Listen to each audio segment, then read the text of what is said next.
ইসলামী নেতা এবং ইসলামী দল ছাড়া অন্য অন্য যত নেতা খেতা আছে, পূজার মধ্যে তাদের এই আসা যাওয়া, শুভেচ্ছা জানানো এবং বক্তব্য শুই না মনে হয় যে হিন্দুদের ভোটের দ্বারাই তারা পাশ করবে, মুসলমানের ভোটের কোনো দরকার নাই।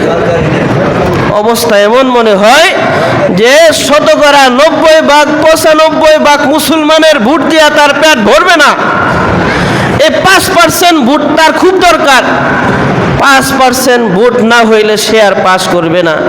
অথচ মুসলমান, তুমি যদি আল্লাহর উপরে ভরসা করো, আল্লাহ তোমাকে পাস করায় দেবে, ঠিক কিনা বলেন? এই যে যারা এক নেতারে দেখলাম ফেসবুকের মধ্যে আসছে, সে পূজাকে রোজার সাথে তুলনা করতেছে, নাউজুবিল্লাহ বলেন। আপনাদের পূজা আমাদের রোজা, কয়েনের এই পিঠ আর ওই পিঠ, আমরা সবাই এক। চিন্তা করছেন?